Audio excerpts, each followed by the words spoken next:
Hey everybody, Jim here from GameZebo. We're taking a look at Angry Birds Go today, a new kart racer from Rovio. I'm a big fan of kart racers on mobile in general. I always find a bit of fun pulling those out and just sort of busting my drive as I'm on the go. And this one is, it's visually gorgeous as you can see here. Everything looks fantastic. For Rovio's first 3D game, it's definitely a bit of a stunner. They've done a great job there. The track designs are great. The feel is there. I'm controlling the game through tilt, though you do have the option of touch as well. But the tilt works exactly as you'd like it to. It's very comfortable.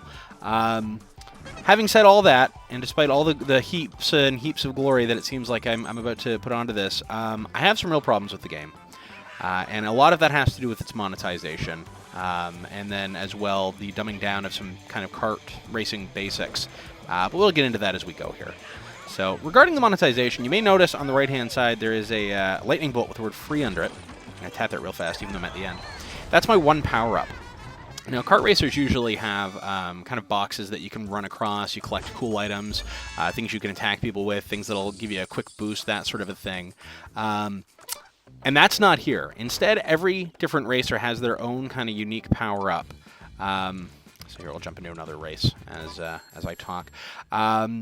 They'll have their own unique power-up, and you can only use them once per race. If you want to use them more than that, before the race starts, you'll right here, like you see on the screen, you'd have to buy them with crystals or gems, whatever that little symbol happens to be, which is the in-game premium currency. As well, monetization just kind of is all over this place, which is understandable for a free game, but sometimes it gets a little hefty.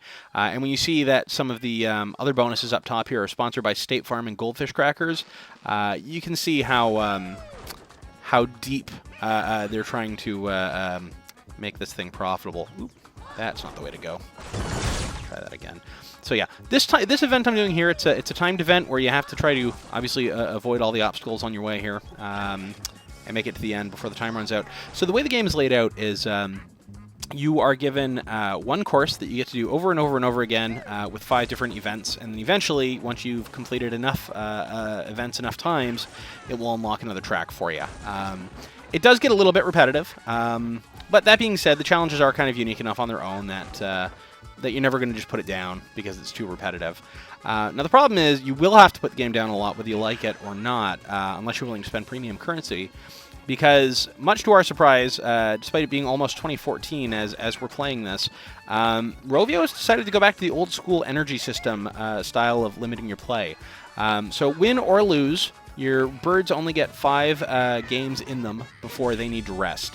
As you'll probably see here once. There we go. If you see up in the top right corner where I have 3 little dots, that means I have 3 more games I can play with my red bird before he needs to go rest. And it takes 20 minutes for each point of energy to come back. Now, you can switch between birds, but when the game starts out, you only have 1 bird. So it's strange. It's almost like they're punishing players who are new, whereas the longer you play, the longer you'll be able to play with more birds. So here, I'll show you some of the other birds we have. So here we've already unlocked the bomb bird, as well as this pink bird here called Stella. So here, we'll bring Stella in. Now, Stella has her own power-up as well. It is different. And as well, the screen here does matter. You're going to need to upgrade your cart as much as you can. You only have 1 cart to share between your different birds. Well, you can buy more carts, of course. And again, there's that operative word, right? Buy, whether with the soft currency or the hard. As well, there are some carts that you can even buy that I've seen so far for $49.99, which is, I'm just shaking my head on that one.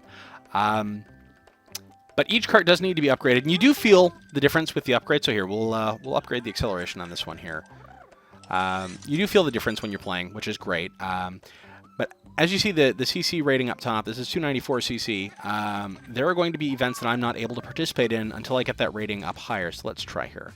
Yeah, so for me to try to unlock these guys, I need to have 300 CC to even begin to try to beat the blues. So each upgrade I do ups that CC rating. Oh, but you know what? We can't play with Stella because if you notice in the top right-hand corner, I don't have any energy for Stella.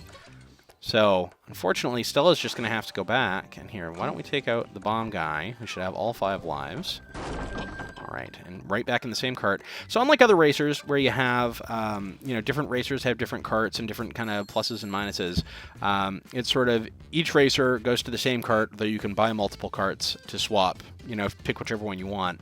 And each racer has one individual unique power-up, but there's no item boxes, nothing like that. And as you see here, the 5 different race types, the one in the top left corner is the only one that's really kind of a traditional kart racing race where it's you against 7 other racers. And they're all AI. There's no multiplayer component that we've seen at this point.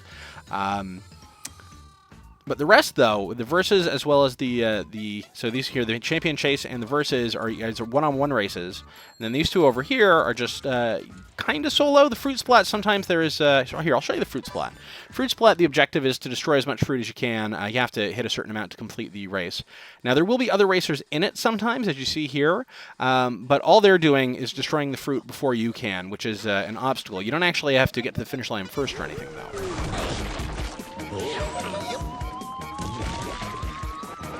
Like I said, it's a gorgeous-looking game, and the tracks are really well-designed. But as you can see, we've been on the same track the whole time here because we're trying to work our way through the section of the game, and it's different challenges over and over on the same track. So here, I'll show you his... oops. his thing was a bomb there, which went off quite quickly, it seems. That's his unique power-up. So, I mean, it's fun. It is good fun. It looks good. It plays well. But there's no braking or acceleration. Like, all that's been stripped away. Drifting is almost a non-existent thing because, obviously, without braking, you can't really control it that much without jerking your phone left or right quite hard. You know, all the sort of things that people love in kart racing has been stripped away. I feel like Rovio thought, oh, we need to simplify kart racing. We need to make this idiot-proof. The problem is kart racing has always been idiot-proof.